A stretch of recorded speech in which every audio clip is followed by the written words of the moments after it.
Welcome to A State of Mind, the podcast that brings together ancient wisdom with cutting-edge science, psychology, creativity, and so much more in service of this mystery we call life. This is Julian Royce. Today's episode is a really good one. I'm really excited to be bringing it to all of you. It is on something that is transforming the landscape of mental health care and also of human potential, our approaches to spirituality, and I believe our culture and society, and that is psychedelics, in particular, psychedelic-assisted therapy. And in this episode, we're specifically talking about psilocybin-assisted therapy. Psilocybin is the main active ingredient in magic mushrooms. But first, I want to tell you about a new online group I'm launching. It's starting November 11th, and it's called Life Integrated, where self-awareness becomes transformation. It's a space designed to support deep personal growth, healing, and integration. And this group is really for those who want to feel more grounded and connected with your authentic self, your true self. In internal family systems, that's called self with a capital S. And in other traditions and systems, it's called something else. But we're going to be supporting each other in living and coming from our true self. We are going to be working to transform patterns that hold you back in relationships and in life. And you'll receive insight, feedback, and support in a safe, growth-oriented community. We'll also be learning advanced skills and practices, including different forms and approaches to meditation, breathwork, and visualization.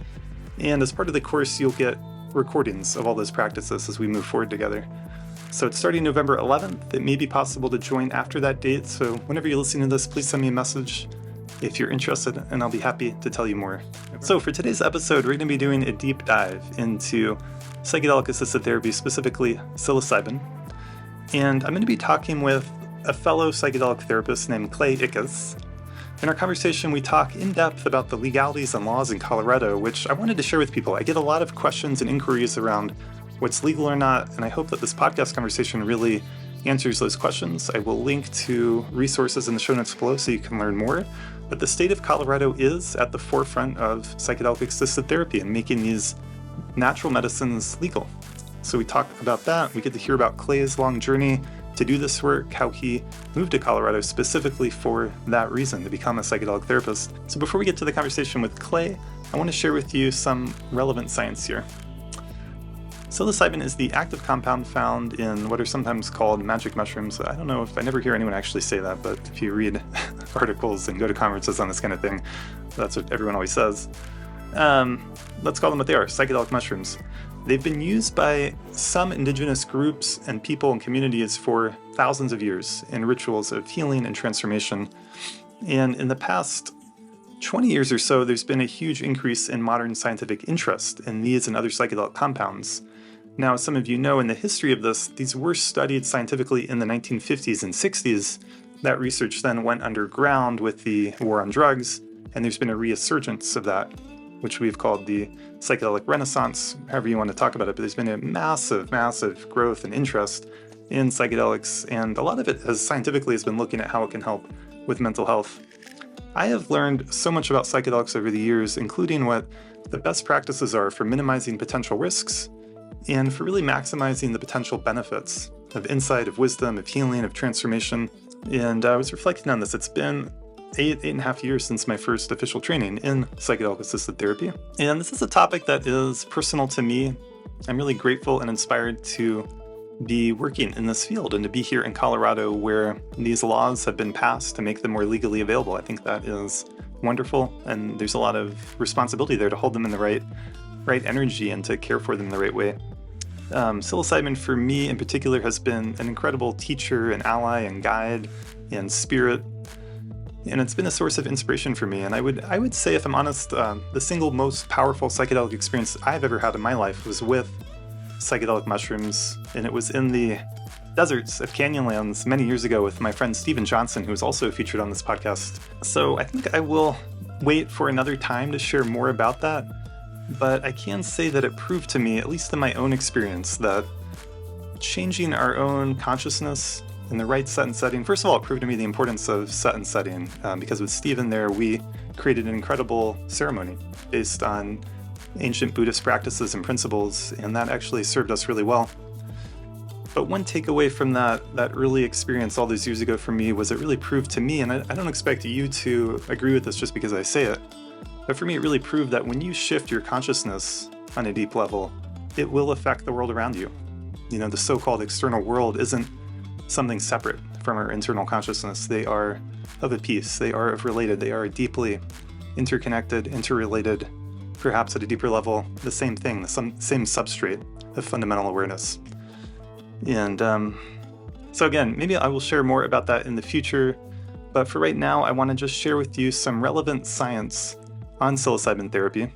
So in 2016, there was a landmark study at Johns Hopkins University which found that a single high dose of psilocybin given in a carefully supported therapeutic setting produced large and sustained reductions in depression and anxiety in people facing life-threatening cancer. And that was from Roland Griffiths, who was a great scientist. I got to see him in person in 2023 at the MAPS conference here in Denver, and it was a great honor to get to have dinner with him. I will link all these studies in the show notes below, so please check those out if you want to learn more. There's a ton of information out there. And again, I'm just highlighting some of the most meaningful studies that I've come across personally. In 2020, there was a randomized clinical trial at Johns Hopkins University which showed that psilocybin-assisted therapy produced rapid and robust antidepressant effects in adults with major depressive disorder, with the effects lasting at least 4 weeks. Remarkably, 71% of participants had a clinically significant response, and more than half were in remission at the 4-week mark. So this is really interesting and important, and psychedelics have been a game changer for people, especially with people with what's called treatment-resistant depression, meaning that they have tried other approaches and treatments to helping heal and get over their depression, get to a new place with it. And for treatment-resistant people, ketamine therapy, psilocybin therapy have shown remarkable promise. And then in 2021, a large multi-center study published in the New England Journal of Medicine compared psilocybin to a leading antidepressant, which was an SSRI. While both groups improved, psilocybin showed greater effect sizes on secondary outcomes, such as well-being and the ability to experience pleasure, and that was with the scientist Carhart-Harris. And yeah, these results are just extraordinary in a field where conventional treatments often take weeks to work. They may only help partially, especially when we're talking about psychiatric medications like SSRIs. And then one last point, psilocybin therapy is not just about healing depression or anxiety. It can also unlock greater levels of well-being for everyone, and more people are using it in their own journeys of self-discovery, growth, and spirituality. Research has shown that psilocybin can reliably occasion what psychologists call mystical-type experiences, moments of profound unity, transcendence of time and space, deep insight, and a sense of sacredness, and I would also add to that a sense of oneness, a sense of connection.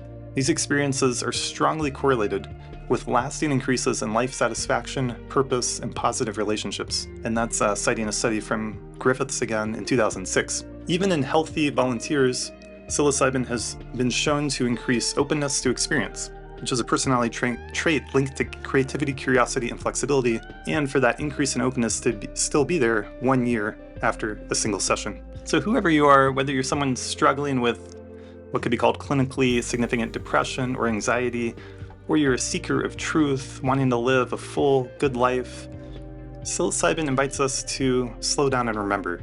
We are more than our fears, we are more than our wounds. We are beings of vast potential, capable of healing, of love, of awakening, of connection, and of living lives of purpose and meaning. And I want to do something I have never done here on the podcast before, but I've had the privilege to work with a number of people, especially since this summer, who have traveled to see me. I'm just going to share a couple testimonials that people wrote after working with me. So this first testimonial, again, was from someone who traveled a long distance to be with me. We got to have effectively a long weekend together. And they write, "My whole experience with Julian has completely transformed my entire being. As a lifelong seeker of truth and years spent striving to be the healthiest version of myself, I had exhausted every mode of healing available. And then I found Julian through a trusted friend. My intentions for the sacred ceremonies were to release my fears and to find a way to feel the freedom and peace within myself I longed for. With Julian's highly skilled and compassionate guidance and support, I received everything I asked for and so much more." So yeah, it's just so meaningful for me to get to do this work in the world and to receive feedback. And I'm not going to be the best person for everyone, but really appreciate that they shared this in writing. And I just wanted to share it with all of you. So this is another person I had the great privilege and honor to work with, and after our work together, they wrote the following. "I have had the support of several skilled therapists over the past 19 years. After witnessing the results of the amazing experience my wife, who had experienced childhood trauma, had in working with Julian, I met Julian via Zoom several times and then traveled over 800 miles to meet in person. Using a previously untried process involving my spirituality, I was able to experience a new understanding of myself and my past experiences, resulting in growth and healing beyond what I could have imagined. I look forward to my journey with Julian's ongoing guidance. So again, such an honor to get to work with people like that, and I just wanted to share some of that with all of you. And now for my conversation today with Clay Ickes. Clay is a licensed psychedelic therapist. He uses therapeutic tools and plant medicines to help struggling people live healthier and happier lives. He specializes in supporting those who continue to suffer from traumatic events and has served over 150 journeyers through psychedelic experiences. So without further ado, I bring you this conversation with Clay.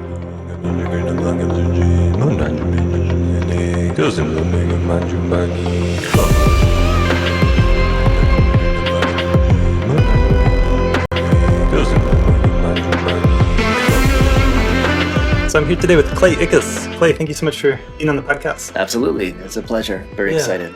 Yeah, I'm excited to have you and excited for this conversation. I know you've been working with psilocybin therapy and psychedelic therapy and fellow therapists on the path here. Yeah. It's really nice to be here with you. I feel like we've been in sort of social orbit for a while, and so it's nice to actually connect with you and be in your space. Absolutely. Yeah. And so I'm kind of thinking our conversation, like I'm going to get to know you and your journey and share a little bit about psychedelic therapy in general and psilocybin therapy in particular.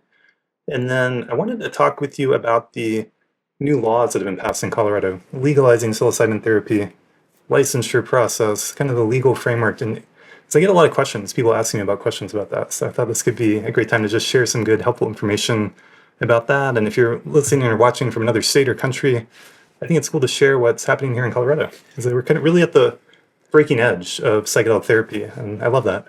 Absolutely. Yeah, it's a really unique situation that we find ourselves in as Coloradans with the passage of first Initiative 301, which decriminalized psilocybin in Denver first, and now more recently Proposition 122. It gives us an opportunity that nobody else in the country really has. So yeah, I'm happy to explore that with you. Yeah, it makes me happy to be in Colorado. Yeah, truly. Yeah. Well, good. Well, do you want to share with us a little bit about who you are, where you're coming from, what's motivated, what's inspired you? Yeah, happy to. So my journey has been sort of long and arduous and winding. I actually enlisted in the Air Force when I was 17. Oh, wow. I moved to New York City, Manhattan, like a block away from Ground Zero in 2002. And I was really motivated by what I saw there.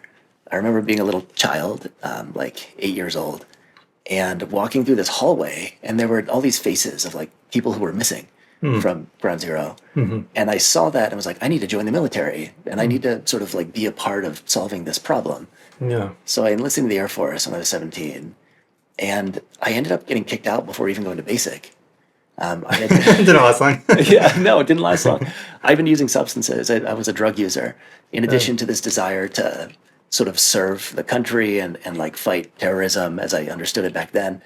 I had this pattern of relational wounding that was playing out of my life that led me to substances.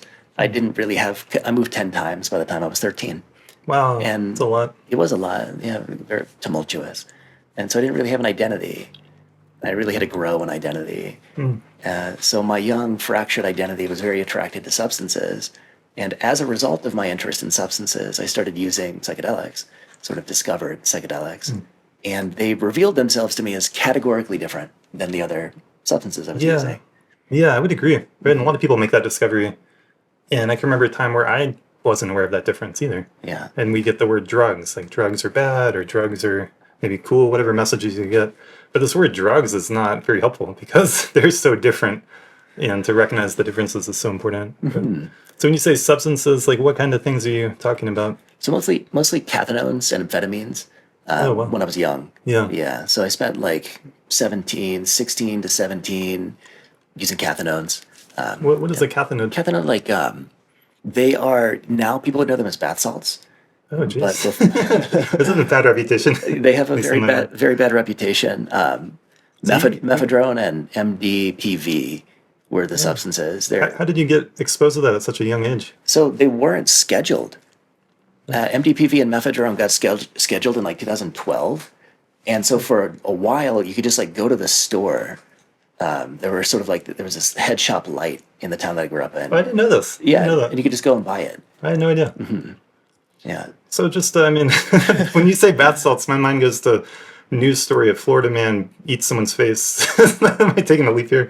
Yeah. No, It's a terrible story, but it happened, right? it's awful. Yeah. I mean, as a class of compounds, they're definitely less useful and helpful and productive than psychedelics. I am not a psychedelic exceptionalist.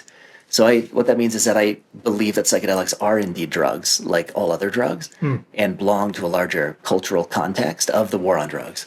Sure. But we actually can't talk about psychedelics without talking about the war on drugs. They belong to the same category. Yeah. Maybe we can address that in a moment. But in terms of my story, so pattern of wounding and addiction, I was arrested several times. I went to rehab. My life was kind of just not really going anywhere. I was living as an expression of pain and trauma and wounding. And this was like teenage years? Yeah, like I got out of juvie on my 18th birthday. Oh, wow. And I went to rehab. I was on house arrest for a while. Continued a pattern of problematic use for a while. I was on house arrest for 6 months in 2011 or 2012. And I had nothing but an internet connection and a fascination with drugs. And what I found as a young person with an internet connection and a fascination with drugs was the darknet. Ross Ulbricht's Silk Road. Oh, right. And I ordered LSD, among other things, from Ross Ulbricht's Silk Road. Amazing. And I had this experience. Did it come? It did. In the mail? From the Czech Republic. Oh my God, that's wild, right? Yeah. Our great fearless leader Trump has now released him from jail. Right. I'm so happy. I'm so glad that he's out of jail. Me too, actually. I think that was a good move. Yeah. I met his mom at a drug policy conference a couple of years ago. Super sweet woman, like crusader for his release. And it's really justified that he's out. Okay. Ulbricht. So I ordered this LSD as like a 18-year-old. And I had this experience that just got my attention. Right? Nothing else really did. So I had been arrested 3 times, been to rehab and juvie, and I still was in this pattern of use. And then I had this LSD experience. And I won't go into the details of it, but it was so profound and bizarre that it just lit this fire of like, what was that? Curiosity. Yes. Right? It sparked this like little ember of self in me. And I had never had that before. I didn't care about much. Right. And then I found LSD and I started to care about like reality. It opened up the sense of caring. There's something you're interested in, curious in. Yeah. You were in a dark place. Truly. Yeah. Yeah. I was. Yeah. And this experience, it lit this sort of fire in me. And I've been tending it pretty much since then. Like that experience at 18, it's hard to believe, but that was 14 years ago. Began my path. And I kind of committed my life to psychedelics since that moment. It's like, I don't know what this is. I don't understand it yet, but it's clearly the most powerful and meaningful thing that I've ever personally experienced. And so I began to sort of read about it and wonder and ask questions. And that led me to, I found Ram Dass. Oh, amazing. And I found Timothy Leary. Oh, cool. And I found the work of MAPS. Okay. And I found the Zendo Project. And is that largely through the internet? You're researching and finding things? Okay. Yeah. Amazing. Exactly. I found Buddhism. Great. And I found the Dalai Lama. And I found all these books and I started reading. And like I could tell that there was this path of practice and discipline and focus and study that was legitimate in the psychedelic world. Yeah. And nobody around me could see that, but I could see it. And so I was just like, this is what I want to do with my life. Beautiful. And I've been doing some version of that since, I've followed that. You've followed the thread. Yeah. Yeah. Yeah. Yeah, I mean, in hearing your story, it's almost like that LSD trip, it certainly changed your life. It potentially saved your life. Yeah. I mean, it's like a really common story, and I don't want to like claim that because it's hard to say where things would have gone or what would have happened. I feel that way. I feel like I owe my life and who I am to these medicines. And I've had a lot of experiences over many years, and it's been this gradual process of honing and shaping, and they continue to hone me. But it was that early experience, and then one other that really like sparked my path and sparked me, like initiated what I'm still working through. Yeah. Yeah, I like that word spark or ignition or, yeah, lit a fire, got you going. Yeah, it's interesting, fascinating history with spirituality and psychedelics, and it's evolving and developing. But it used to be not talked about much. But actually, many great meditation teachers and yogis and people who went on to study Eastern spirituality and do a lot of really serious practice in very sober settings, in monasteries, in retreat centers, had that initial spark of interest lit by a psychedelic experience. And for a long time, that wasn't ever talked about that much. But a lot of the 60s generation, hippie generation, they had these psychedelic experiences. They realized that there was something a lot more here than just the material world. And it sparked their interest in spirituality. And then it went pretty underground for most of the 70s, 80s, 90s, first decade of the 2000s. And now we're in this age where it's really coming out of the closet, and people are talking about it and sharing the stories more. But certainly a lot of people out there have a story of a powerful psychedelic experience that changed the course of their life, the direction, what they thought was possible, what they put their time and energy into, and things like meditation and mindfulness movement really came out of that in some ways, in a kind of underground way. But then there's other people who have engaged with psychedelics more ongoing, and it's been more a part of their path in a more consistent fashion, whatever that looks like for them. So there's been like different paths that have emerged, and we're just in a new age where there's people are talking about it more openly, experimenting in different ways. And I like to hold an open perspective. I don't judge. I ask the question, what's working for you? And I've worked with people who are really benefited from taking a break, probably from mind-altering substances, because the openness has increased so much, and there's a possibility of not having the integration piece and not being as grounded, but other people where it's like, I've had some people come to me who are in their 60s, 70s, and they had an experience with psilocybin or with psychedelics a long time ago when they were 20 or 18, and it's been 20, 30 years, and they want to experience that again in a new context, in a new way, with guidance, with support, and I think that's beautiful. I think it's amazing. So, yeah, it's such a varied landscape of how people are engaging with these things. Yeah, hugely varied. So many threads and strands there. Yeah. I also see a lot of people who sort of come with this curiosity or that desire. I recognize it when people come to me wanting to have a psychedelic experience or wondering if it might be right for them, because I have that same curiosity. Yeah. And in a lot of ways, my professional path has sort of been shaping myself into being who I really needed and didn't have. Yeah. Because I love that. It took me 10 years to integrate that one LSD experience. Sure. Right. Yeah. It was not necessarily an easy path because I didn't have therapists. The field of psychedelic therapy wasn't as accessible as it is now. That's right. And so I feel really honored and humbled to be a part of the construction of this new path from kind of ancient bricks. Yeah, I like that. Yeah. Yeah, and you also mentioned the Air Force. There's a surprising connection with the armed forces, military, veterans, and psychedelic therapy and psychedelic healing. And one person I went to graduate school with actually started a Veterans for psychedelic healing, and he's taken a lot of veterans to ayahuasca ceremonies, and he's done a lot of advocacy work for the legalization and having it be an option for people to heal from trauma in particular. But that's an interesting connection. It sounds like your time in the Air Force didn't last long. No. But it's kind of like the Air Force, the Army, the Marines, the Navy. It's like, on the one hand, it's kind of the most conservative part of our culture, but on the other hand, they've been at the forefront actually of seeking treatment that works for trauma.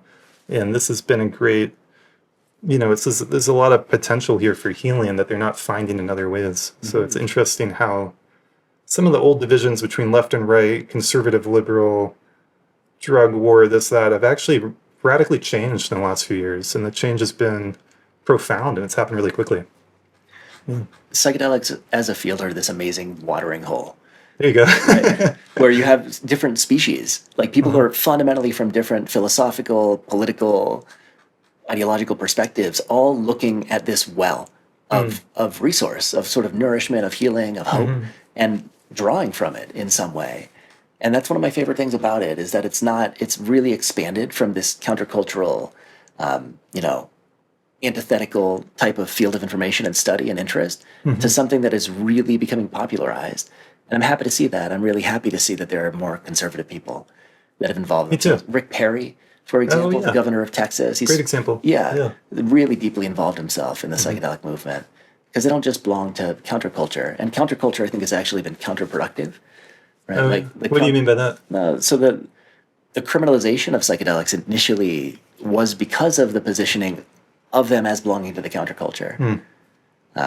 With Nixon and all that? Exactly, yeah. Nixon and the Controlled Substances Act of 1970, the war on drugs. You know, I don't know if you ever heard that quote by Ehrlichman, John Ehrlichman. I like to share this one. Sure, yeah. So Ehrlichman was an advisor to Richard Nixon in the 1970s. And he's got this quote. He was interviewed about the war on drugs. And the quote is almost verbatim. The war on drugs was about hurting the anti-war left and black people. We knew that we couldn't make it illegal to be either against the war or black. But by criminalizing the substances that the groups used, we could vilify their leaders. We could break up their meetings. Yeah. Right? Did we know that we were lying about the drugs? Of course we did. That's an almost verbatim quote from. Yeah. Right? I know that quote. Yeah. So that's sort of like I've seen that quote in different contexts. And Nixon was the author of the war on drugs, really created that. Right. Yeah.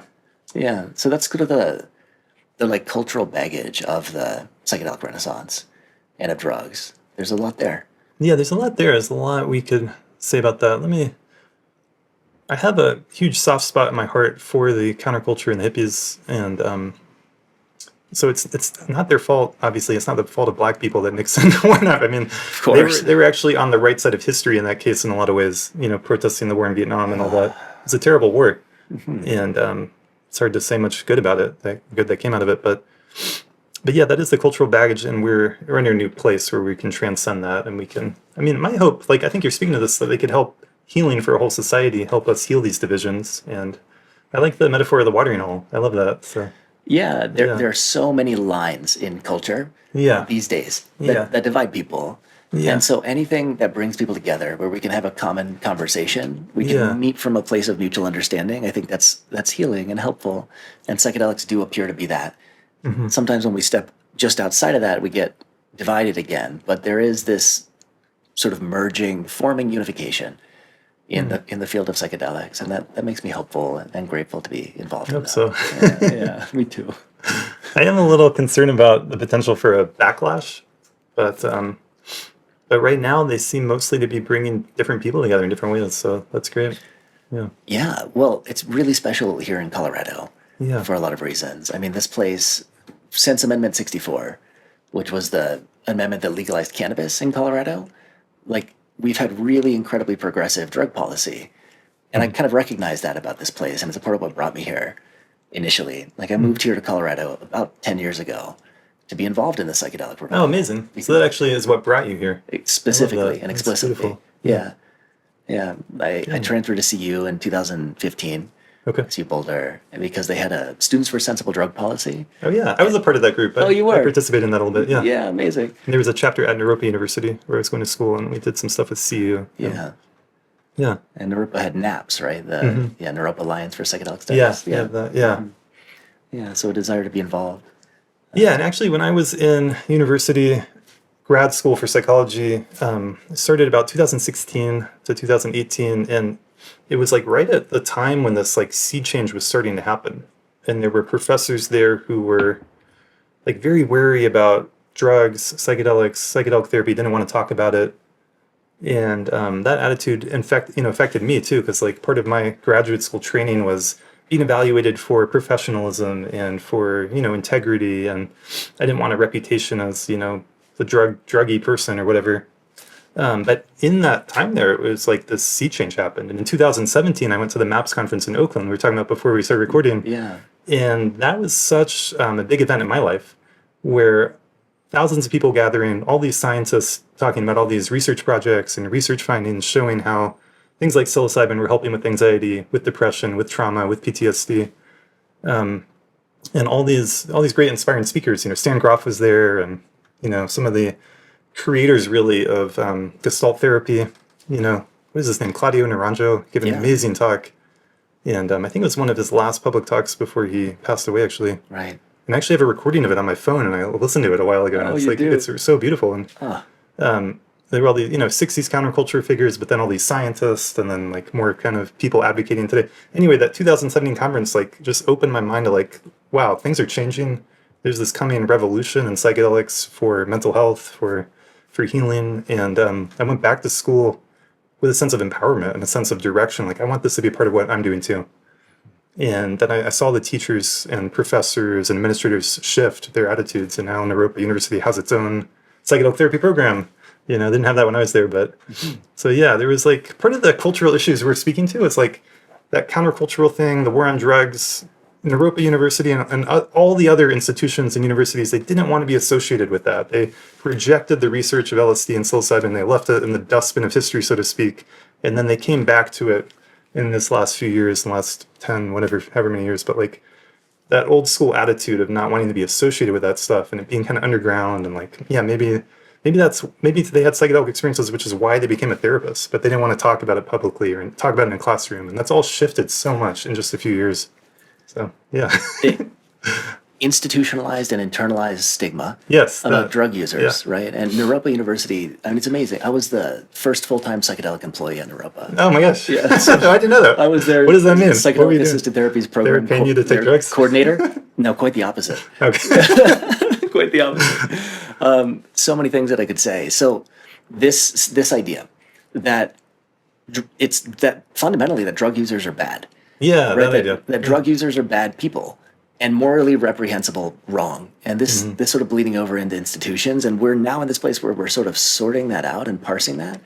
But there's still a little bit of confusion, even at the institutional level, even within organizations like Naropa, that should be sort of spearheading activism and reclamation of the identity of substance users, the acknowledgement of the effect of institutionalized stigma and racism along substance lines. Like, it's not necessarily along class lines, but it's along substance lines. Like different kinds of substances? Should it be looked at differently? Is that what you're saying? If I ask you to visualize your average heroin user, right? If I asked, the audience, visualize your average heroin user, there's probably a particular image that comes to mind. Kurt Cobain? Sure. Or a homeless person with long hair? Right. Yeah. You're right. And now... Yeah, all the stereotypes out there. And then to visualize your average psychedelic user... That's become harder for me because I'm in this field, but if I wound the clock back a few years, it would have been like a hippie or another guy with long hair. Totally. Something, I don't know. Yeah, some kind of hippie or party person. For sure. Yeah. But like a lot of the difference between PCP and MDMA pharmacologically is not that different. Oh, really? It's not that big. No, I actually don't know much about like PCP. The structures are not that dissimilar, right? Even MDMA is methamphetamine, methylene dioxide methamphetamine, right? It's what MDMA means, and so it's an amphetamine. And but PCP is also an amphetamine? PCP is, I believe it's a phenethylamine. Okay, that sounds right. Yeah. I believe it's in the same category. Yeah, you can look that up later, but they certainly have a very different reputation. Exactly. I've never touched PCP or been around it, or I don't know anything about it. Yeah, I've never used it either. The point that I'm trying to make is that we still sort of suffer from these this problem with like mistaken identity and confusion around what substances are and what it means to be people who are in relationship with substances. And that just sort of feels important for me to mention around this. Like when we're talking about psychedelics and we're talking about drugs, and we happen to be in a cast of people who have become, fascinated with psychedelics and are benefiting from their use and researching their use. But I sort of look at psychedelics, as belonging to this larger disease that I call the war on drugs. Right? The war on drugs is a collective cultural disease that affects the body of culture and is hemorrhaging lives. Right? There are people who are dying every day as a direct result of the war on drugs, as a direct result of the opioid crisis and overdose. Yeah. And that is the result of drug policy. And so we're celebrating in the psychedelic world, like, oh, we've changed drug policy. We've passed the Natural Medicine Health Act, and I benefit directly from it. I'm a psychedelic practitioner. I get to live the manifestation of my life's dream as a result of the passage of Proposition 122. I love that. Yeah. And I'm so happy and I'm so grateful that I get to work with this medicine. And at the same time, the series of policies that created the circumstance that prevented access to psychedelics is the same series of policies that is continuing to kill Black people and poor people and people of a lower caste, right? And I like to inject that into the space because the war on drugs still goes on. There's an internalization of the narrative of the war on drugs, which says that our drugs are better than yours, right? And very close to that is, and we're better people. Very close to that is, and we're superior, and you deserve to die because you're a heroin user. You deserve to die because you're a drug user. That's the kind of implicit narrative around the world. Yeah, thank you. I think you're speaking to that. And so I think we have a responsibility, like the field of psychedelics has a responsibility, not just for like indigenous reciprocity, not to just recognize that we owe something to the cultures from which we discovered these medicines and who have stored these medicines for a long time, but that we also owe a responsibility to acknowledge the horrible, horrible policy and the horrible thinking about other human beings that got us here in the first place.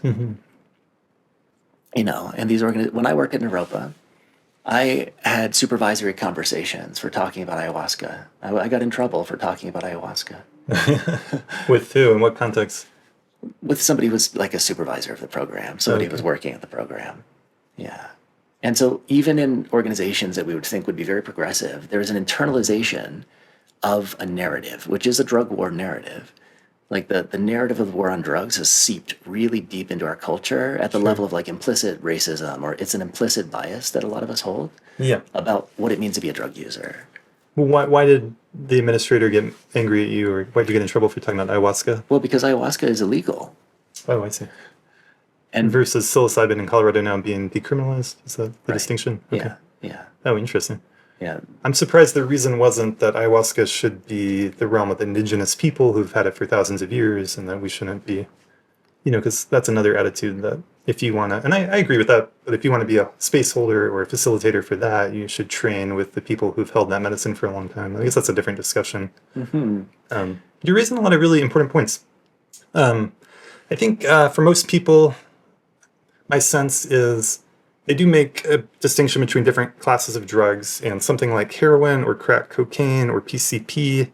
Most people, if it was on the ballot in November or whatever, most people in America would probably vote keep those illegal. Right. You put psilocybin on the ballot, I don't know. I think it would probably be passed, but it might be kind of close. It might be 45% in favor or against. So people do think about them differently, and I think I take your point. There's the mentality of the war on drugs. It's been used by cynical, manipulative politicians to control certain groups, especially with cannabis, especially with psychedelics, but also with things like heroin. There's also a way in which we don't trust ourselves. And we think if something is really addictive, like cocaine, like crack cocaine, then people can't be trusted to walk into CVS and pick up a pack, with a pack of six-pack or whatever that would look like. And so that they should be illegal because they're too addictive or they're too powerful. And I think it's an important conversation to have. I don't know where I land on it all. I think we should look at each thing separately maybe, but I do agree we should be decriminalizing. We should find other solutions other than jail. And we shouldn't be demonizing groups of people. And interestingly, Hunter Biden went on this podcast. Did you hear about that? And he's like, yeah, I smoked crack, and crack's not that bad, and we should destigmatize crack cocaine. And I was like, props to you, Hunter Biden. I know you've gotten so much shit. I know the right wing has done everything they can to demonize you. And I actually respect the balls it took for you to just go on a podcast and talk about your personal experience with it. And I think with a lot of these things, it's really the human that makes it good or bad. And they can be used in responsible ways or not, depending on the human and where they're at, rather than the substance itself. The substance itself, it does have power, but if you have a pure, clean version, like if you have totally pure cocaine and you used it in the right set and setting and you took care to not overdo it, I imagine there could be a responsible person who could live a normal life doing that. That's not my choice. That's not what I'm doing, but I wouldn't demonize someone who is able to do that. So, yeah. Yeah. I mean, if people are interested in this field of information and study, there are maybe 3 books that are relevant to what we're talking about right now. One of them is called Drug Use for Grown-Ups. Yeah, I love that. I know that. I saw him speak a couple times. Amazing human being. Drug Use for Grown-Ups talks about how it's possible to have a non-problematic relationship with any substance. Yeah. There's also Chasing the Scream by Yoel Hari. Oh, yeah, I've read that one too. That's a really good one. Yeah, Chasing the Scream. And then The New Jim Crow, Michelle Alexander. And I've not read that one. That's basically how the war on drugs is basically a new expression of slavery and racism. Creates this pipeline of suppression and oppression for Black, Indigenous, people of color. Yeah, I just think that's an important thing to mention in the context as Yeah. some privileged people who have the incredible honor and the amazing opportunity of working with these very, very useful, very beautiful substances like psilocybin. Yes, yeah. Yeah, I really want to honor and respect what you're saying, and I don't like to identify as being on either the right or the left, but I think since I just mentioned it, I think the Hunter Biden example is an example of someone with privilege. Yeah. I don't want to just attribute that to his race, but also his money and family and blah, blah, blah.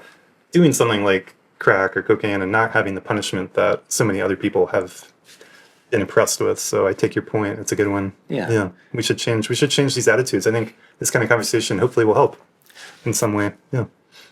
Involvement with the psychedelic movement, whether at any level, as a practitioner, as somebody who's involved in an organization, as somebody who wants to be a therapist or a facilitator, or even somebody who wants to grow mushrooms. Yeah. I think it necessarily and inherently involves a sort of degree of cultural awareness and contextual awareness, like right relationship with this medicine. Yeah. Involves an awareness of the soil within which it grows. Yes. The collective cultural substrate within which this is emerging. Yeah. And that kind of awareness is necessary so as not to repeat the harms of the past. Yeah. Yes. Yeah. It's well said. Yeah. That's true of so many things in life, and we need to have good understanding of culture and history. I 1,000% agree.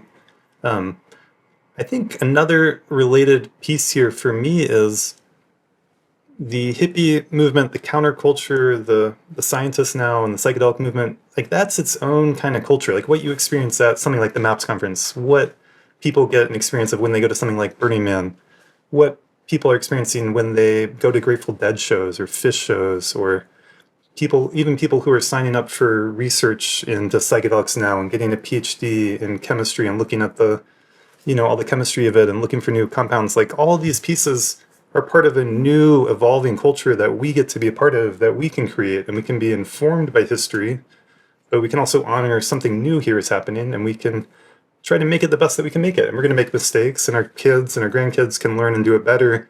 But there's a culture here in America that I actually want to honor and respect as much as I want to honor and respect ancient Amazonian cultures or ancient cultures in Mexico or in Tibet or in India or wherever you go in the world. It's like, we too are human culture, and we're creating that now. And I think that's important too, because sometimes in this kind of space, it's like white America gets kind of talked down, gets kind of demonized, or like, oh, you did the war on drugs, or you did that, or you're privileged this, or you're, that. And there was so much of that at Europa University, and I don't have to go into this subject too much, but like, it's not helpful to demonize your own culture. It would be helpful to try to make it better, but there's a certain amount of healthy sense of self, like we talk about in internal family systems, like our self, our culture, our ancestors, that we need to honor here too. And I like to speak to that when I can, because it's important.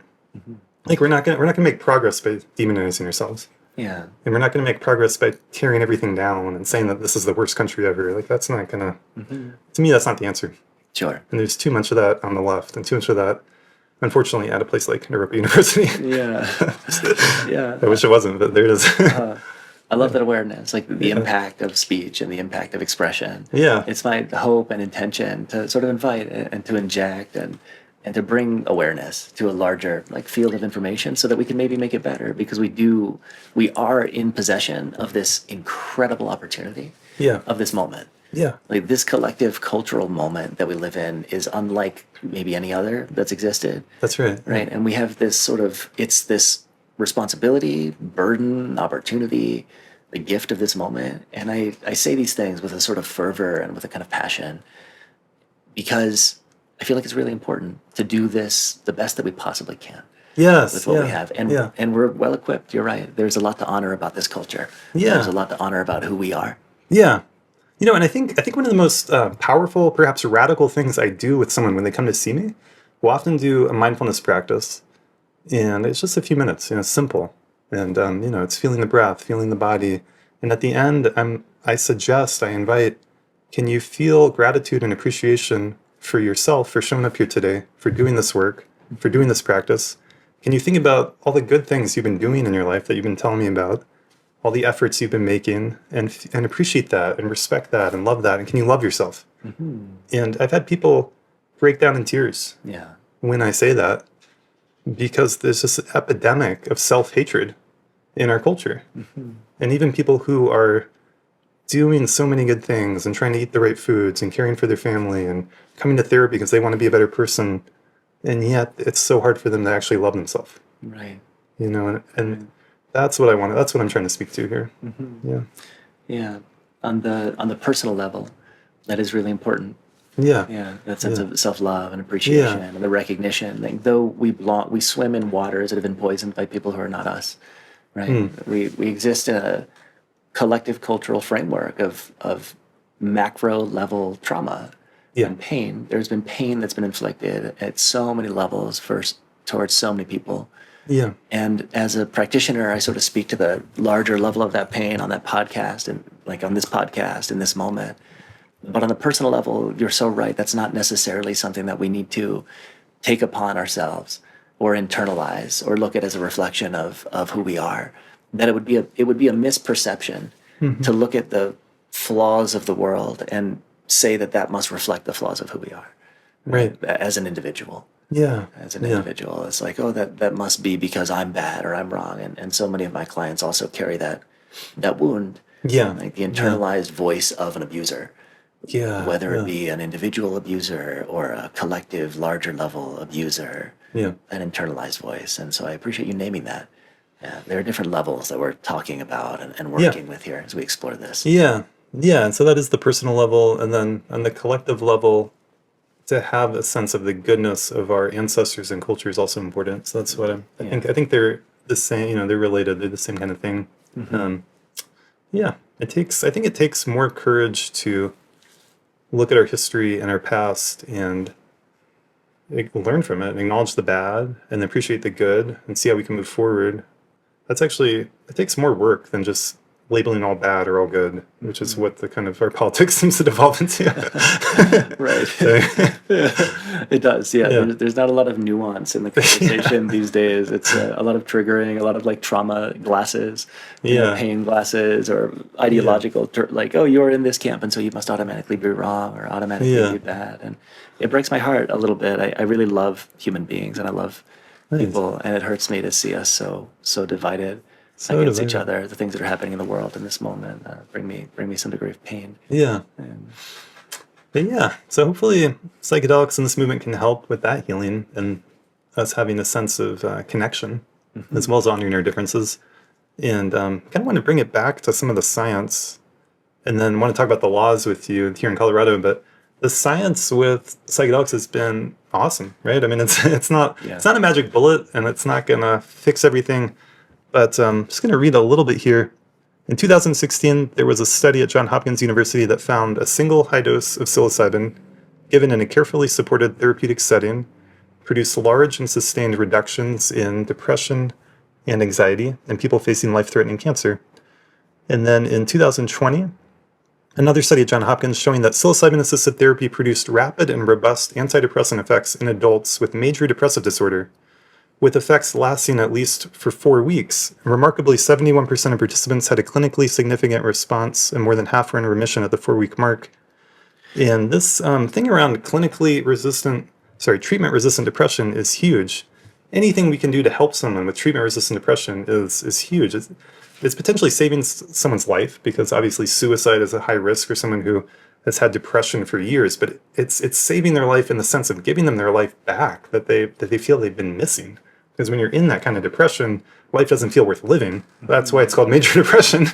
And it's called treatment resistant, because no other treatments have helped. And then there's one last piece here. Another study showing that comparing psilocybin therapy for depression with a more traditional antidepressant, and both groups improved, but the psilocybin users showed greater effect on secondary outcomes, such as well-being and the ability to experience pleasure.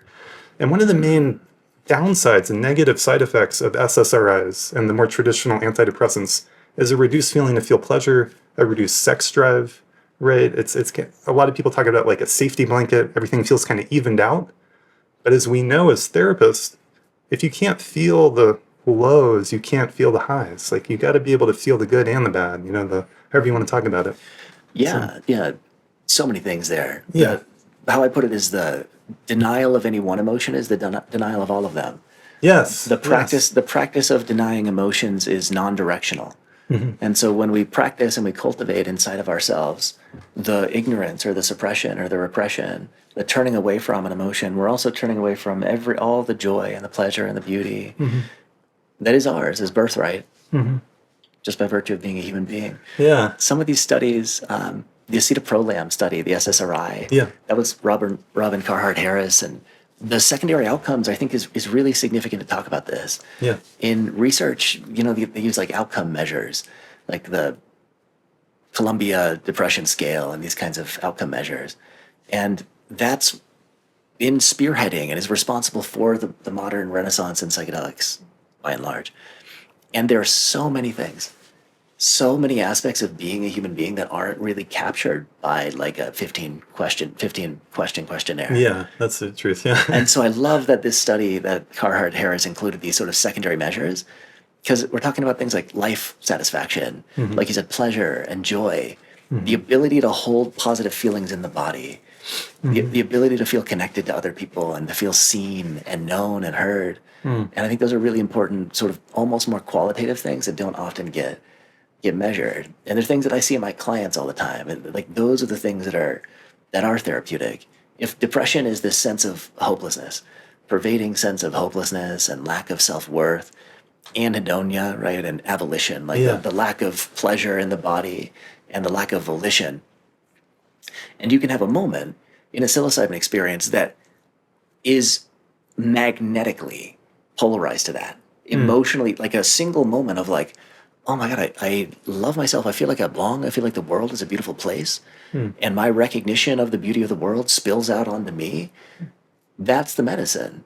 That's how psychedelics heal, by providing a corrective internal relational experience. By providing, and I've seen it. There was a woman that I worked with who her whole life thought just like, I'm ugly.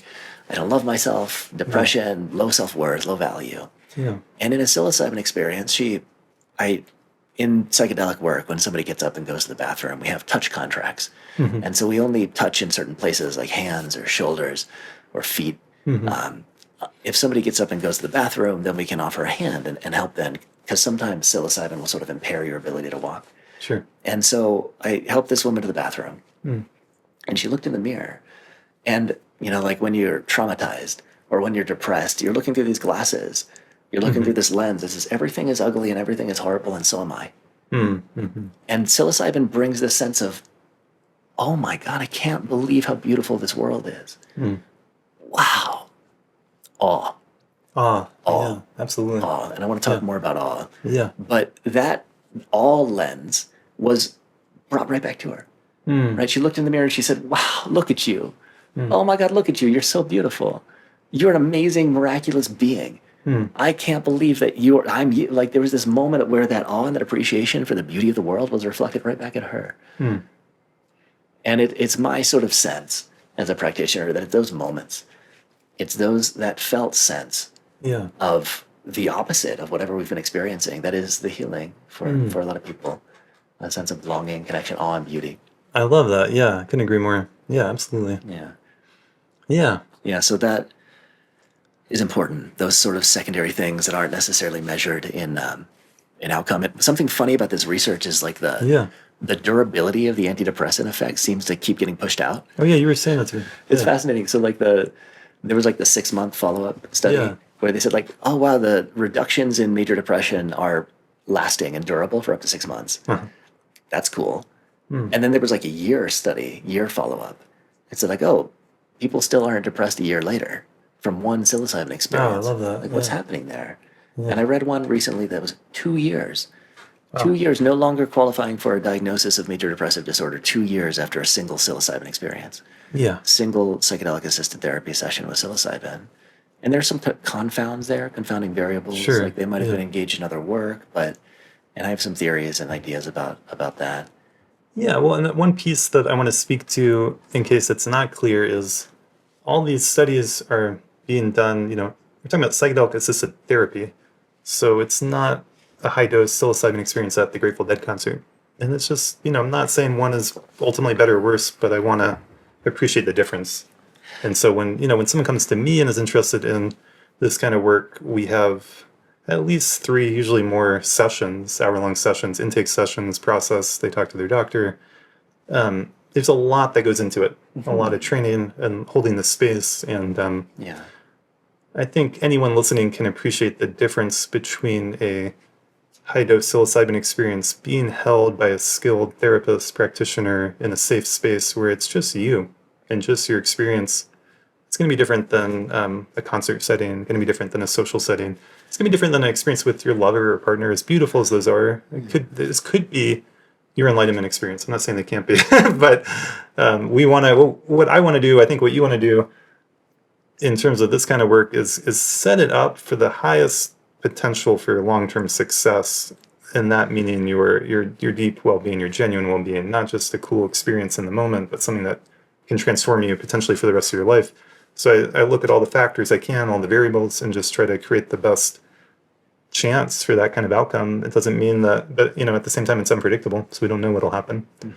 But to really deeply honor however you go about it, the set and setting, the intention, the space you're in, and the guidance and teachings and practices you bring into that experience, all of those have a massive, massive impact. Yeah. Absolutely. Yeah, there are 2 things that come up for me there. There's sort of the epidemiological data, and then there's the structure of support. We're still parsing out in the research the effect of therapy. It's sort of clear to me that, and I've seen it in my clients and in my own work, that I benefit from having a therapeutic structure, facilitated experience. Side effects are probably reduced in a facilitated context. It's probably more psychologically, emotionally, and physically safer in a facilitated or therapeutic context. And there's really good reason to work with a therapist or a guide, a facilitator, right? Including some expertise, some familiarity with the landscape. I don't know how many times somebody has looked at me, sometimes even after hours of silence, and just said, "I'm just glad you're here." Well, Right? yeah. I'm just glad you're here with me. You got a human there on your team. It's an anchor. Yeah. It's an anchor to safety. Yeah. And as therapists, we really practice being safe people. Right. We have a practice of attuning to the people that we work with. Right. And when we offer that in session, it can be beautiful and really corrective. And the history of psilocybin has included like personal use or recreational use for many, many years. And it's not my belief, even though I personally benefit from people who work with me as a therapist, it's not my belief that the only beneficial use of psilocybin is in clinical contexts. Right. No, I agree with that too. Yeah. I think I want to honor it all, but I just want to advocate for people who are especially with someone who has something like major depression, and is looking at this, but just in general, honor the difference. And just recreational use, whatever that means, in whatever context, can be beautiful, can be great, it can be incredibly transformative, and deep out of that when it's done in the right way. But honor the intentional. I think another way to say what I'm trying to say is I've learned through this work how important and powerful it is to go into your experience and stay there, and that's part of what I'm helping invite people to do and help hold this space. And when we go into talking, socializing, getting entertained by cool artwork, it's like, super honor that. It's beautiful. It's great. It's just different than like the deep dive inside and staying with what's there, whether it's hard or easy or blissful or painful. I mean, there's just a difference there. Yeah. Absolutely. Yeah. The support of, they call it, the technical term for it is experiential avoidance. Okay. And there's this really beautiful PhD thesis that I came across that sort of theorized that experiential avoidance was one of the mechanisms through which psychedelics worked, which is that aspect of us that sort of moves away from what is, moves away from reality, moves away from pain. And the quality that psychedelics tend to have, that's reflected in their name, psychedelic, like soul revealers. Yeah. The quality, the tendency that they have to bring us into direct relationship with whatever is, and especially things that we've been avoiding or things that we've been ignoring. And you're so right about that. Like in certain recreational contexts, though you can have reparative experiences of joy and beauty and connection. Yes. Yeah. If you're really looking to have deep change, I think, with a psychedelic than a context that supports you in the cessation of avoidance, that supports you in turning towards what is there in an intentional way. And therapy is that, among other things. Also, something I want to say, in every culture that has worked with these medicines, they're revered and given incredible, like an honored place. All of the tools are brought to bear. All of the tools of that culture and the science and the philosophical understanding and the practice and the training is brought to bear in order to serve these medicines. And the healing tradition of our culture is psychology, like the science and the study of it's the science and the study of the mind and human behavior, but it literally means like the study of the soul. Yeah, that's a good point. And so I think the field of psychology and therapy is well suited to become the sort of mediators of this experience in a lot of ways. And I'm excited to see the ongoing development of the field of psychedelic assisted therapy, because these tools require us to be at our best, to bring everything that we are to their use as professionals. Like, they deserve that. They deserve the study, and they deserve the practice, and they deserve the space to be created and the time and to understand the preparation and the integration. And we're still working it out. Like, I've got my processes. I've sort of boiled it down to safety, connection, intention, and surrender. And those are the 4 pillars of my psychedelic preparation work. Safety, connection, intention, and surrender. That's great. I love that. Those are my 4 pillars. And we're going to continue to work this out together as practitioners. Let's go. It's a good point. We can't escape the water we swim in. The water we swim in is the culture that we're in. And we got to work with what we got. And fortunately, we have these emerging ways of learning, right? Like, if there would have been some of the programs available now to me when I was learning, when I wanted to do this, I would have just been ecstatic. And I almost have this fear of like karmic envy of people who are now training with psychedelics. Let that shit go. Totally. I feel that's nuts. Like, that would. CU Denver has a psilocybin facilitator training program now. It's crazy. Naropa had a training program. They don't anymore. But so many training programs. Did Naropa get rid of their program? I believe so. It doesn't exist anymore. Okay. There were some things that I don't really know what happened with that, but it doesn't exist anymore.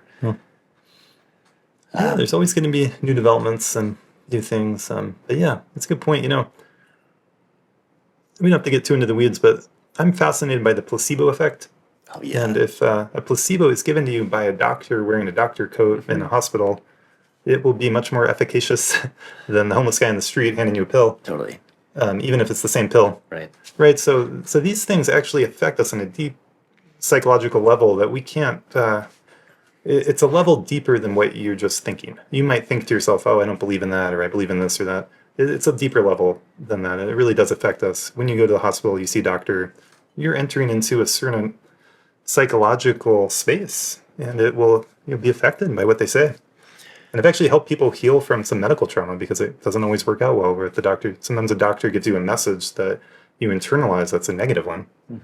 Like, you're going to have this health condition for the rest of your life.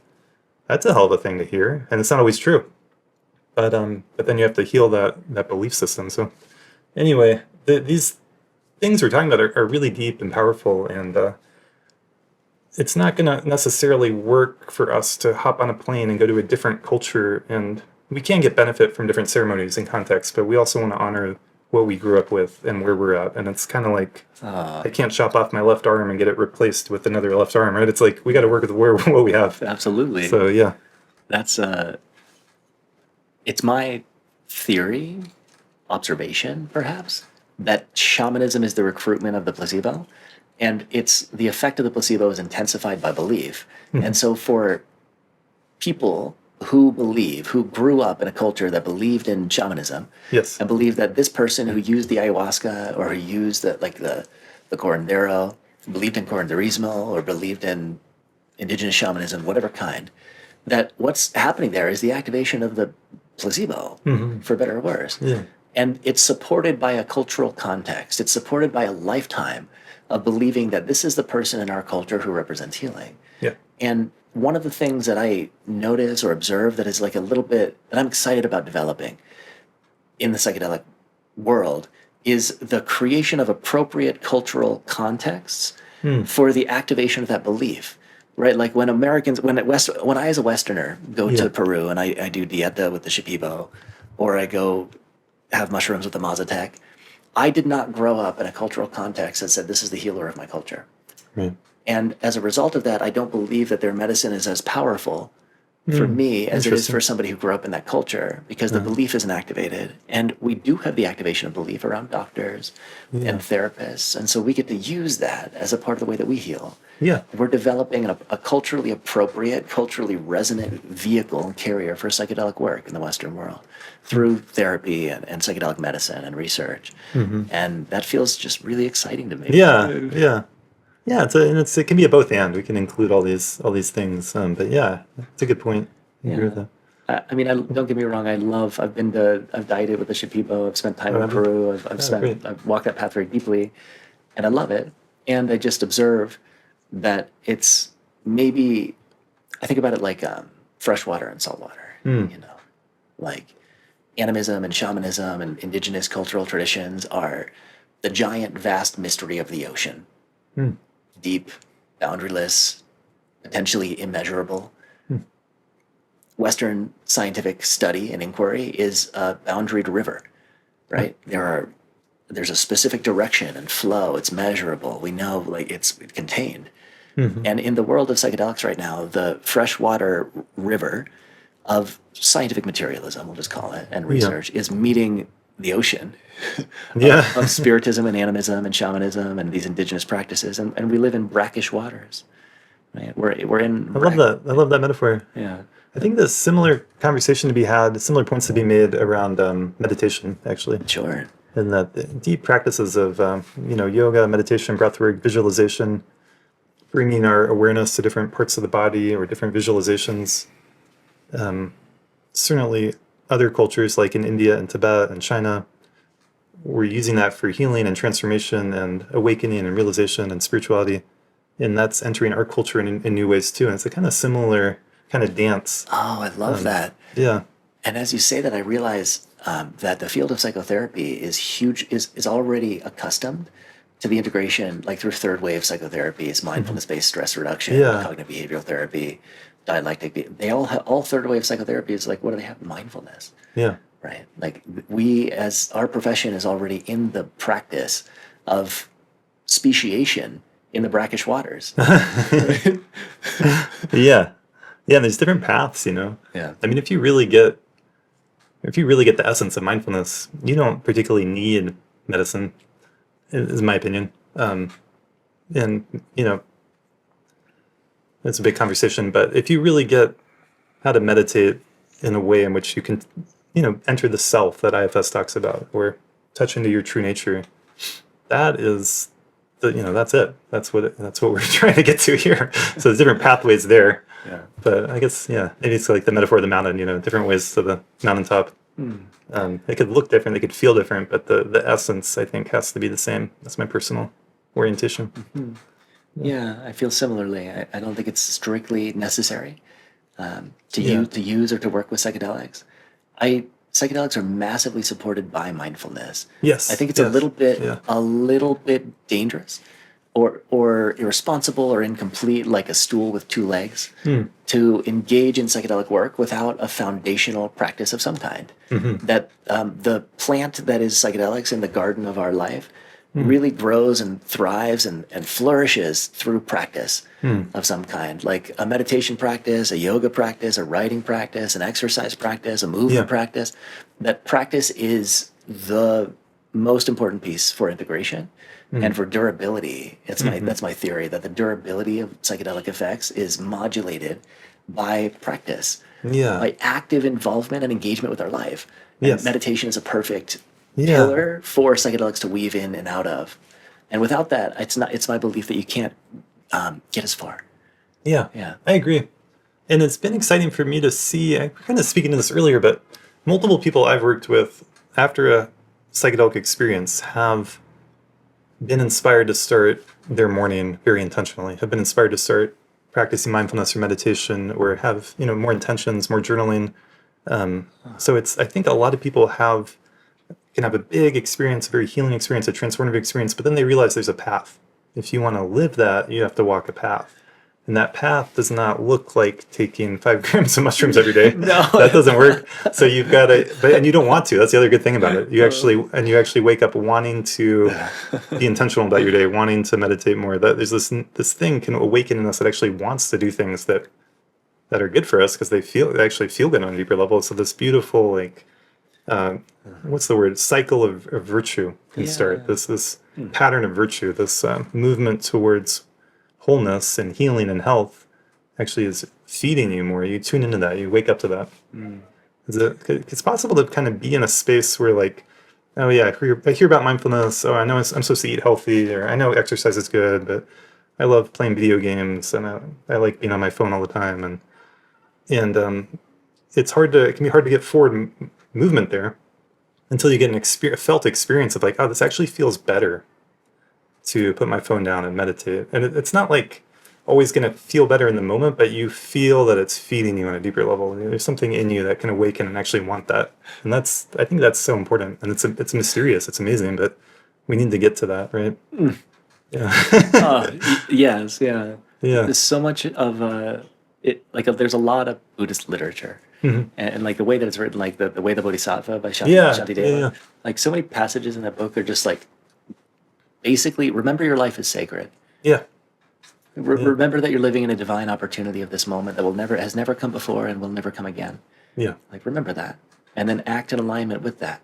And that, I think, is so incredible. Like, that's the sort of transmission that psychedelics do provide for some people, that they provided for me. Yeah. And I see them provide for my clients. Like, that's the motivation. It's the remembering. Yeah. And for a lot of people, psychedelics can help us sort of remember the gift of the moment. Yeah. And the beauty, the incredible, unbelievable, divine beauty of being a human being at all. Yeah. And then we sort of forget it. Yeah. Because that's our nature. We're forgetful beings. Yeah. And so what I say for my clients is, if you want to live from that place that you experience in psychedelics, it's totally possible. You can get back there.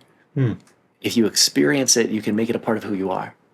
You can bring that into your daily experience with practice. That states become traits with practice. Yeah. That's a good way to say it. Right? Yeah. That the state of joy, of beauty, of reverence, of remembrance can become a part of our daily experience through those practices that resonate with us. They don't necessarily, like, prescribe Buddhist meditation. It could be yoga. It could be like wood carving, if that's something was your creative expression. But I think for all of us, for me, it was meditation. Some kind of practice. Practice. Regular, consistent, disciplined, focused. Absolutely. Practice. Yeah. I agree. This has been, I love our conversation. I wonder if we should go into the legal stuff, because that was part of our original inspiration. Yes. And I know I'll share timestamps so people could skip to the different parts of this conversation. But That sounds great. I want to hear your wisdom and knowledge around the laws in Colorado for people who are a therapist or want to become a therapist, or people who want to be a psychedelic guide but they don't want to be a therapist, or you're just how would you speak to all that? So it's kind of confusing. Certainly. Yeah. So what I would say, first of all, I'll sort of give like an overview and a download. Yeah. But DORA, the Department of Regulatory Agencies, has a natural medicine division, and their website has really extensive pamphlets and information about this. Right. I'll link to that below. So there are two categories in the Natural Medicine Health Act. There is the facilitation category, and then there's the personal use category. For people who want to work with psilocybin professionally, the way to go is the facilitation category, is to become licensed as a facilitator. It is legal to work with psilocybin and to offer psilocybin in the framework of bona fide counseling, harm reduction, spiritual support services outside of the regulated model, as a personal use sort of practitioner, if you will. But if you're doing anything in the personal use model that resembles facilitation, including the provision of preparation and integration sessions, or you're putting yourself forward as a facilitator and you're not licensed, that could be potentially problematic, sort of akin to practicing as a therapist without a license. And so for people who want to become credentialed in the facilitator model, There are sort of two pathways for that. There are clinical facilitators, and then there are licensed natural medicine facilitators. The natural medicine facilitators without a clinical license are just that. They're people who are not duly licensed. The requirements for that are the completion. Also, I'll name that the requirements for clinical facilitators and non-clinical facilitators differs only by the presence of a secondary license in the case of clinical facilitators, right? So both categories of facilitators have to complete 150 hours of didactic training, 40 hours of practicum, and then 40 hours of consultation. Once you complete the didactic training and practicum, you can get a training license, and both clinical facilitators and non-clinical facilitators get a training license. There are a series of programs that you can go through. InnerTrek, I did InnerTrek.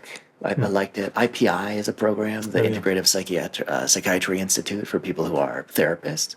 There's also the Changa Institute. CU Denver, as I mentioned earlier, just opened a facilitator training program. Naropa used to have one. I don't believe they do anymore. Ceremonia EDU is going to open one. Okay. There's a list of approved training programs on the DORA website. Okay, so they're listing that on the DORA website. That's great. Yeah, and they're all on there. So you would complete a training program. They range between 6 months and a year. After the training program, you do a practicum, which, like I said, is 40 hours of participating in or observing the facilitation of psilocybin, which includes taking psilocybin. Something that I think is really, I have my own personal things that I'll get into around, like I could talk about. I think it's really beautiful that there's a recognition that people who work with this medicine take this medicine. So they have the felt experience. It's necessary. Yeah. It's necessary to know. Yeah, that is necessary. Experientially. Thanks for speaking to that. Yeah, I think so. Yeah, it's a little bit like, and I so support people's path, and I support people in doing what they want to do. But if you don't feel ready to work with this medicine personally, it's a little bit like trying to be a scuba diving instructor, but not knowing how to swim. You know, it's just like, I honor that in you, and maybe, maybe this isn't the place. Yeah, and it's obviously not for everyone, but not for everybody. But the path. There's something important about that I would speak to on even a spiritual level. The relationship with the medicine as a living intelligence. That there's the sense of the terrain that you're entering into, and also I think a good facilitator needs to be holding space. Obviously, needs to have the training. They need to have a felt sense of confidence that they can share with the person taking the medicine with them. You need to believe in what you're doing. Otherwise, like, if you're a little wonky there, it's gonna ripple out potentially. I've noticed that. Absolutely. Does that make sense?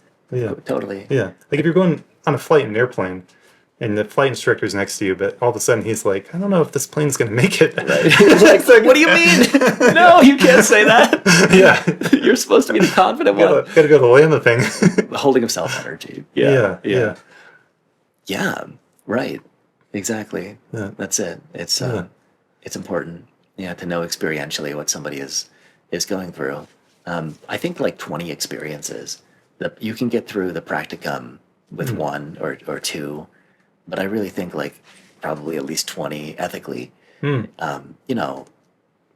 For example, so in the ayahuasca tradition, if you want to serve ayahuasca, and this is just a comparison. Mazatec, because this is psilocybin. I was in Ahuatla, and it was in Mexico, and I was sitting with a Mazatec elder there, and he knows what I do. He knows that I'm a psilocybin therapist. In the middle of the ceremony, he called me up to the altar and was like, basically, what is it that you do again? And he heard me. I was like, oh, that's interesting. It's like microdosing, bullshit. What you're doing, bullshit, right? Like, he's like, do you see this altar in front of me? I've been at this altar for 50 years. Wow. This path requires this is the words of the Mazatec elder to me. Yeah. This path requires complete devotion. This path requires everything of you. Are you ready for that? Are you ready for complete devotion? And he said to me, you have good wood for this. I've been working personally with psilocybin intentionally and consciously since I was 19. I had my first macrodose psilocybin experience in June 1st, 2013. In the backyard of my mother's house, where I sat in meditation and I watched the experience. So I've been working with psilocybin consciously since then. Yeah. He looked at me and he said, you have good wood for this fire, but you're a baby. You're a child. You have a lot to learn. And that sentiment is echoed by pretty much every indigenous person who works with medicine that I've ever met or encountered. Mm-hmm. You know, Interesting. like it is Thank you for sharing that. it requires, like the cultures who've given people permission to serve medicine. It's often like an experiential doctorate is what the indigenous people ask. In the West, our requirements for licensure, I just want to name, I so support people in the pursuit of this path. I think it's beautiful. Yeah. And to just name that the traditional Western requirements for facilitation, licensure, are hugely disparate and discrepant from traditional pathways of initiation. Sure. So that being said, you finish your didactic, you learn your 150 hours, and that could take 6 months or a year. You have your practicum experience, maybe 1 or 2 psilocybin experiences, and then you get your training license. And then once you get your training license, you need to enter consultation with somebody who's fully licensed. You do 40 hours of consultation, much like supervision, sort of on the, in between LBCC and LPC, you're doing supervision. It's a lot like that. And then once you finish your 40 consultation hours, you can submit for, in your case, it would be the natural medicine clinical facilitator license. But in the case of somebody who didn't have also a therapy credential or another medical credential, then it would be the natural medicine facilitator license. Yeah. And that's sort of the pathway to practice in Colorado. These 2 different tracks. Yeah. And so is the consultation piece is there for both tracks? Yep. Interesting. That's it is. Yeah. Yeah. Yeah, I think the consultation is important. It is the mentorship. It's the talking about the experience with someone who has gone through the training and has that experience. And so that's valuable. Yeah. It's good. I think so. It's beautiful. I think the way Colorado's gone about this is really beautiful and inspiring. And I do believe that Colorado is a model that other states or even countries or other places could follow. And maybe they could change or improve. But the basic model is a good one, right? One of the things that I love about Colorado in our drug policy is it happened with Amendment 64. Even before Amendment 64 was passed in Colorado, which legalized cannabis, it was a part of the culture, right? Yeah. Cannabis was just a part of the Colorado culture. It's been more liberal in that way, more libertarian even. Yeah. And the same thing happened with psilocybin and psychedelics. It was sort of like there was a different zeitgeist or spirit of the time, spirit of the culture here. Yeah. So culture held the leash of policy. Right? The way that we think and talk about these things seems to be the mechanism by which policy itself changes. Yeah. And so I think there are lots of lessons that could be learned in the implementation of natural medicine services from Colorado, including like the way that we speak about them, the way that we understand what these things are, which are very useful tools and allies that deserve a lot of respect and reverence and study and practice and relationship, that belong to a larger, more complex cultural framework that it's worth forming a relationship with, forming an understanding of. Yeah. Psilocybin, the experience itself is so profound. Yeah. Beautiful. So thank you for that little outline of the laws. And let's see, let me just try to think if I have any questions. So Proposition 64 legalized cannabis. And then Amendment 64. Amendment 64. Yep. So the timeline, I just mentioned Amendment 64 as sort of the, it's a lineage of the drug policy change in Colorado. But the more recent psilocybin-related policy is Initiative 301, which initially only decriminalized psilocybin. And then Proposition 122, the Natural Medicine Health Act, was really fascinating in terms of policy because it both legalized and decriminalized. So legalization is commodification, and decriminalization is just the removal of criminal penalties. So the Natural Medicine Health Act actually does both. The regulated psilocybin framework and the license that I hold exists in the legalization framework, like in the legalization category. But they also, at the same time, removed criminal penalties for psilocybin, DMT-containing plants, mescaline-containing plants, except peyote, except Lepori williamsi, and iboga. Amazing. Yeah. Yeah, so more than just psilocybin. And let me think. I'm trying to think of questions people will have and have asked me. So is psilocybin in Colorado legal or is it decriminalized? Both. It's both. Okay. Yeah. That's been a little bit confusing to me too, even though I've looked at the DORA website trying to make sense of it all. It's not so it doesn't seem to be legalized in the sense that you can't buy it in a store, right? Right. So it's not legal for commercial sale. Okay. Yeah. But it is legal for growing it for your own use or within the regulated you model. can give it to people. Yep. And the gifting of it sort of takes place within the personal use which is like, it's very similar to decriminalization. It's functionally decriminalization or an extension of decriminalization. But just to be clear, it would be illegal to set up an online store selling pounds of psilocybin. This is true. Okay. Yeah, this but is it'd true. be legal to grow it for your own use and give some to friends. That's the kind of the spirit of the law, as I understand Absolutely. it. Absolutely. Yeah. You can gift it. And you can even gift it in with services that are, it gets a little complicated. There are some lawyers that are really good at interpreting the language. I'll name like Sean McAllister and Josh Capel. Okay. Are two lawyers that specialize in this sort of field of information and interpreting. The personal use clause is perplexing, honestly, because it says psilocybin can be shared in the context of bona fide counseling and harm reduction services. But if you're a counselor or a harm reductionist, you need to have the license in order to do anything that actually resembles facilitation. And so if you're interested in legal protection, it's probably best to just get the license. Get the license. Yeah. Cool. Yeah, and it's great to take advantage of that because we have it. I mean, why not? We get to be trailblazers. We get to be trailblazers. Yeah, it's beautiful. I'm the first person in the country to hold the license. So my license number is 2. Hey, And there is no 1. that's awesome, man. I didn't know that about you. Okay, cool. Yeah, so- how'd you pull that one off? I moved here 10 years ago because this is what I wanted to do, and it's been the singular object of my focus and devotion. I was a facilitator for 2 years plus prior to the passage of the Natural Medicine Health Act. There's another pathway that I'll mention called the accelerated pathway. The accelerated pathway is for people who have 200 hours of facilitation experience and with 40 clients over at least 2 years. And if you have that and you can demonstrate it, then you only have to complete an ethics course and the practicum and supervision, consultation, and then you can bypass sort of certain portions of it and then submit an application to DORA for a consideration for licensure. There are also special forms that you can submit, like appeals, to be considered on a case-by-case basis. And the accelerated pathway is how I got licensed and how I became the first clinical facilitator. It's great that they included that. Yeah. Okay. And sort of recognition of people's work in the underground or in personal use or wherever they've been working.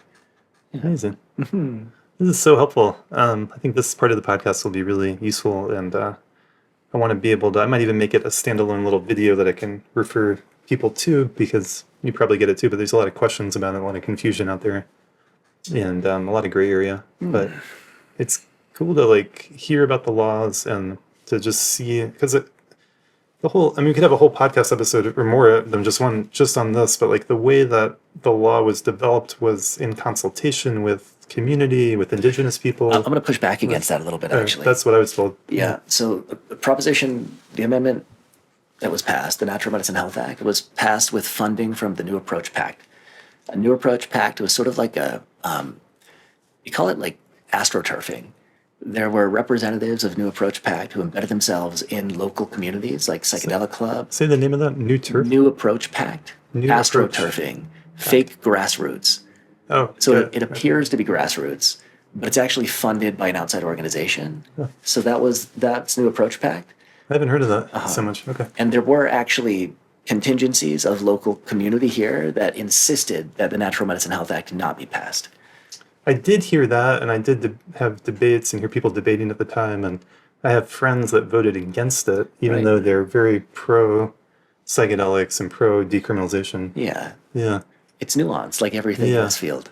So there's an outside group that has like a political action committee, is that what you're saying? Exactly. And they were advocating for this law. Well, they succeeded. They got it passed.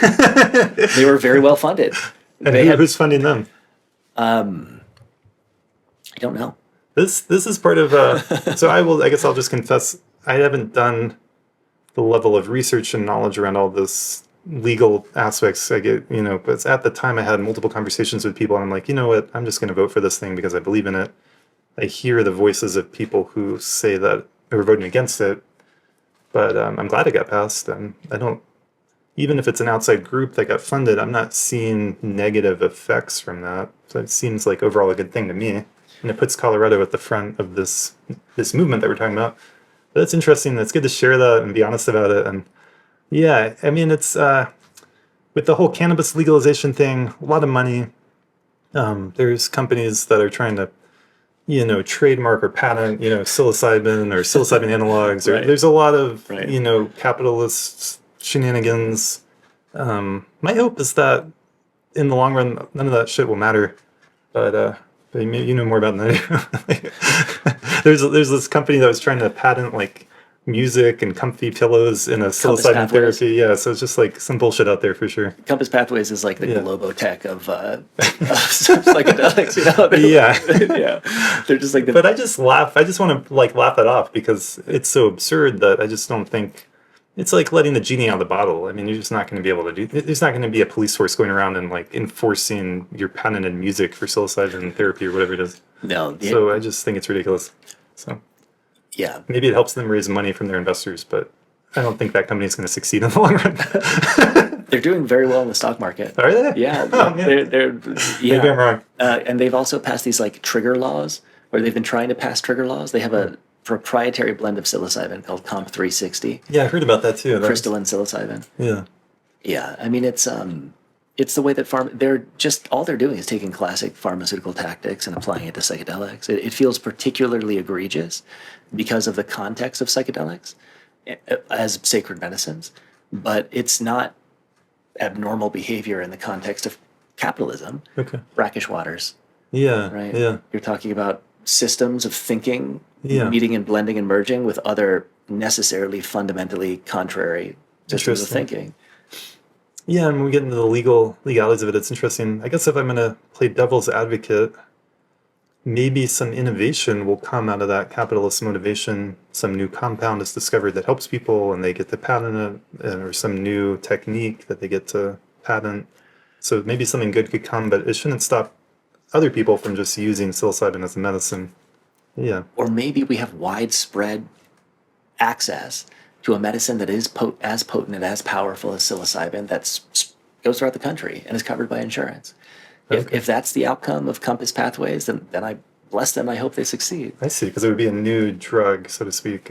If people can access the medicine, that's my concern. I want people to be able to access the thing that helps them. Yeah. And my one concern with the medicalization and bringing into the pharmaceutical context is that access is like controlled and very tightly controlled and made incredibly expensive. I'll name already, access is an issue.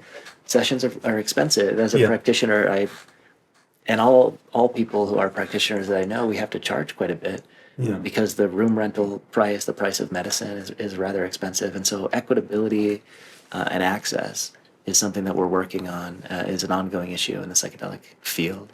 Yeah, and this was like you said, the exact same issues that are true of medical field in general. Right. You could say the same thing about a new cancer treatment. Totally. So it's important to talk about these issues. I think a lot of people, myself included, unfortunately just feel a sense of hopelessness when we look at the landscape of these giant insurance companies and giant pharmaceutical companies and mainstream politicians, which seem to be the only politicians who have any actual power. But I hope that, I think there's always good and bad. There's, the medical world feels like it feels like it should be something different than how it is. I say it that way. Like I just get the sense so many people come in here, people are exhausted calling their insurance companies. They're exhausted dealing with the hospital system. I don't know what the answer is, but we got to figure out something better in this country. But what we can do is like make our little corner of the universe a little bit better, clean it up, help people as best we can. I can think of something better. Yeah. Yeah. Please. Well, so there's this there's a certain tool that grows abundantly and very simply that is more powerful as far as we can tell than most of the pharmaceutical agents that are produced by the pharmaceutical industrial complex that seems to treat depression more effectively.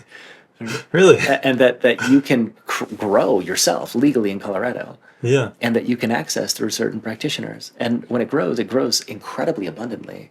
I mean, if you grow psilocybin, you make so much of it. Yeah. Like just an unbelievable amment. Huh. It has to be shared, It's just like, and so that's maybe like I think about cryptocurrency a lot. Not that it's the answer, but like peer-to-peer. Psilocybin is peer-to-peer, decentralized medicine. Mm-hmm. Interesting. So that could be like, it's not the solution to everything, but it certainly could be an ally. Give me an ally. Give me a help. Yeah. Yeah. There is a aspect of the psychedelic experience that is equalizing. Yeah. Whether you are a king or a pauper, a billionaire or a poor college student, you can have an equally amazing, profound, transformative awakening experience. Like touch into something that's beyond the money, beyond that status, beyond that stuff. Really, I really believe that. I know that to be true. I guess I realize we've been talking for a long time. Do you have any thoughts to share on microdosing for people? Are you a believer in that? Are you skeptical? Are you? Sure. Yeah. Well, I think microdosing can be advantageous and beneficial when done in the context of like intentional routine. I think of microdosing and psilocybin generally as an adjunct or an ally for habit change, as opposed to the thing that does it for us. And this is a fundamental difference between psychedelics categorically versus like SSRIs, for example, certainly benzodiazepines, other categories of pharmaceuticals. So whereas most categories of pharmaceuticals support sort of a suppression or avoidance, and you take the drug and it does the thing for you, psilocybin will do that in microdoses too. It does bring some anxiolytic and antidepressant effects, it seems to, subjectively. The data is a little bit ambiguous. Some studies seem to point to measurable effect of microdosing, while other studies say that it's all placebo. So there are also a lot of studies that say SSRIs are only placebo, by the way. But the thing about microdoses of psilocybin is that they don't have the side effects. So even if it's only placebo, it's still measurably better than SSRIs, because you have the placebo effect, but without the side effects. Yes, absolutely. 100% agree. So even if it's only that, well, I think it's more than that. Yeah, I agree. But even if it's only that, it can be incredibly helpful. But like I said, I think it should be conceptualized as an ally and an adjunct for habit change. I love that. For practice. That's a great thing to share. Yeah, the living of a beautiful life. Yeah. Because that's what it's about. Psilocybin can help us, but it's not like the SSRI hope that like, I just take this pill and I'm better. Right. That might happen, but if you really want the change, you have to involve yourself to some degree. Yeah. That's what the medicine asks for. Yeah. Yeah, reality is participatory. And we have to engage. Exactly. Got to show up. Yeah. I agree. 1,000%. I love that. Yes. An ally for positive habit change. Beautiful. And it's a really wonderful ally. Good. Yeah. Well, thank you so much for being on the podcast. This Absolutely. was very rich and informative, and I imagine a lot of people will benefit from listening to this. So. I hope so. Thank you. Yeah, I hope it's of benefit to people. And thanks for surfing all the waves with me, going to all the places. That was fun. Yeah, it was.